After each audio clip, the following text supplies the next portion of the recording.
Hi viewers, welcome to my channel. ఇప్పుడు మనం తిరుమల కొండపై ఉన్నాం. చూస్తున్నారు కదా ఈ వ్యూ. ఇవి శంకుమిట్ట కాటేజెస్ నుంచి కనిపించే దృశ్యాలన్నమాట. సరే, ఇక అసలు విషయానికి వద్దాం. తిరుమలకు వచ్చిన చాలామంది భక్తులు దైవ దర్శనం చేసుకుని అటే వెనుదిరుగుతూ ఉంటారు.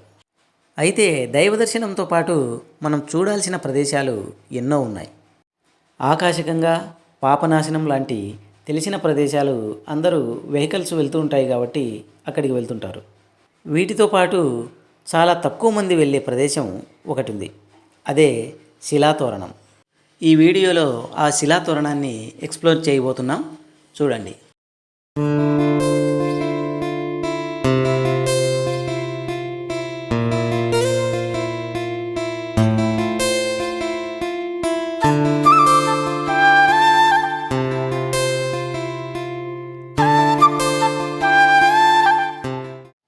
తిరుమల వైకుంఠం క్యూ కాంప్లెక్స్ ఎదురుగా ఎస్వి మ్యూజియం ఉంటుంది.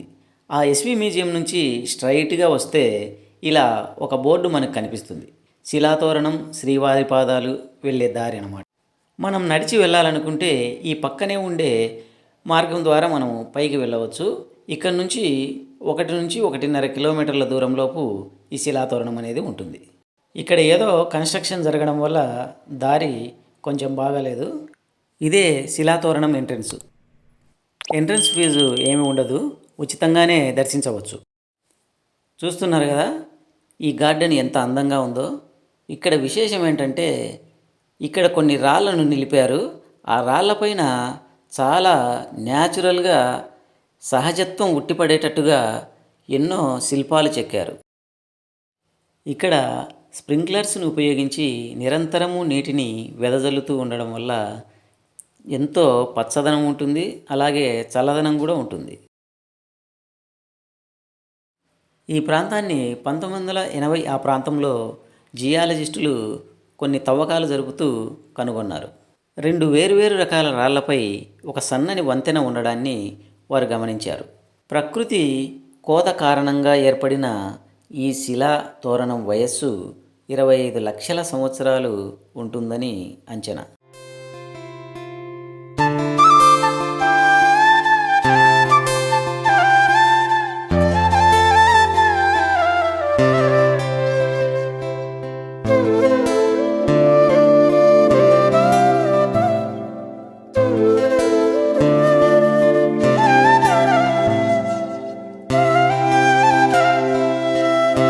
ఇక్కడ చిన్నపిల్లల కోసం కొన్ని వినోద సాధనాలను కూడా ఏర్పాటు చేశారు.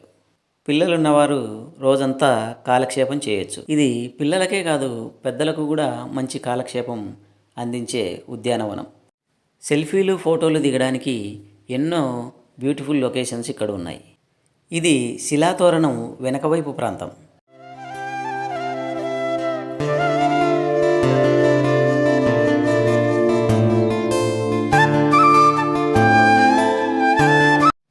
ఇది శిలాతోరణము మెయిన్ ఎంట్రన్స్. చూస్తున్నారు కదా ఇక్కడ ఎంతమంది ఉన్నారో. అసలు అక్కడ మనం ఫోటో దిగడానికి కూడా గ్యాప్ ఉండదు.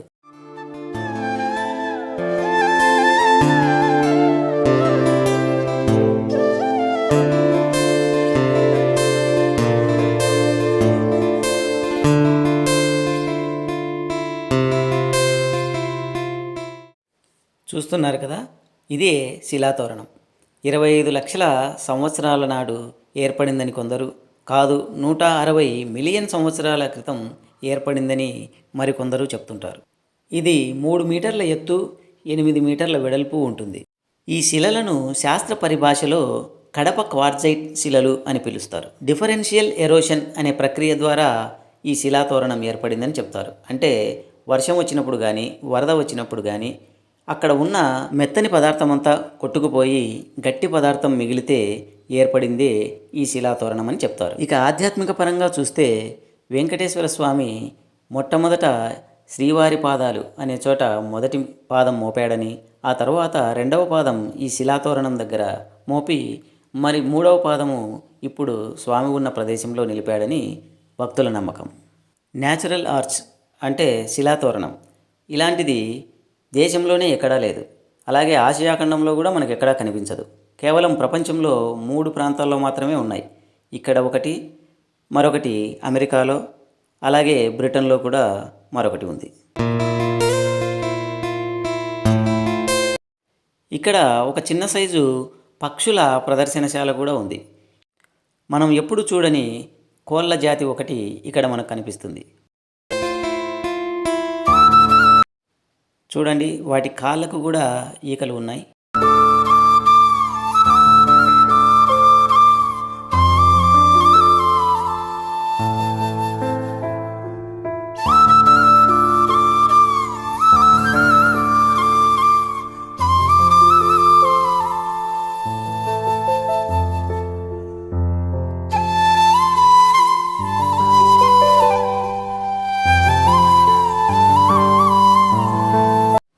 ఇక్కడి నుంచి ఒక 2-3 నిమిషాల నడకదారిలో వెళ్తే చక్రతీర్థం కూడా వస్తుంది.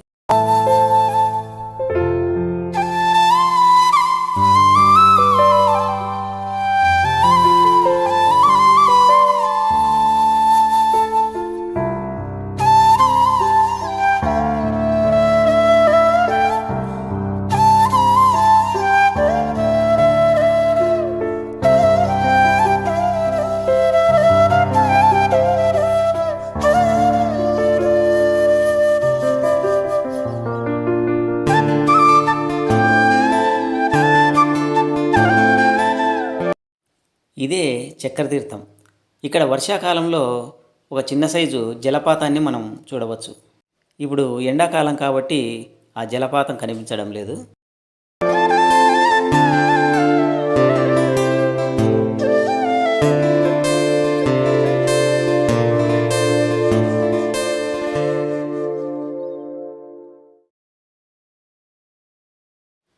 ఇక్కడ మనం రకరకాల రాక్ ఫార్మేషన్స్ను గమనించవచ్చు. ఇందాక చెప్పుకున్నాం కదా శిలాతోరణం ఎలా ఏర్పడింది అని. అలాంటి డిఫరెన్షియల్ ఎరోషన్ని మనం ఈ శిలల్లో కూడా గమనించవచ్చు. ఈ కొండల్లో ఉధృతంగా వరద ప్రవహించినప్పుడు ఈ రకమైన శిలలు ఏర్పడతాయన్నమాట.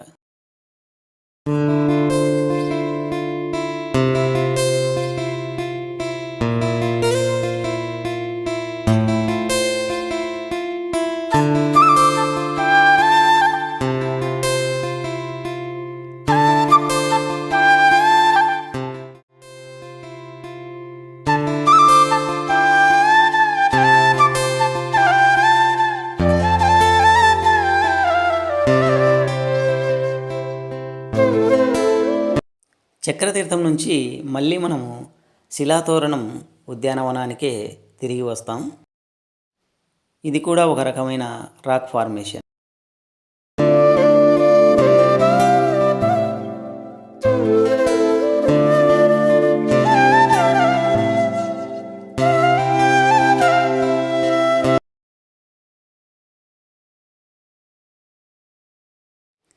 ఇది వ్యూ పాయింట్. ఇక్కడ సెల్ఫీలు, ఫోటోలు దిగడానికి దీన్ని ఏర్పాటు చేశారు.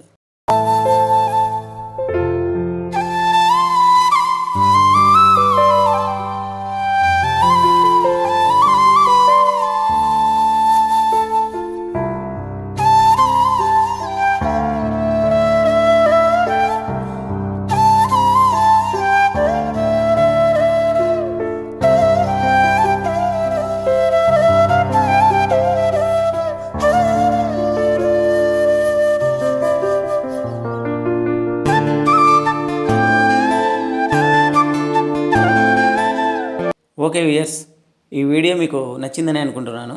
నచ్చితే like, share and subscribe my channel. Thank you.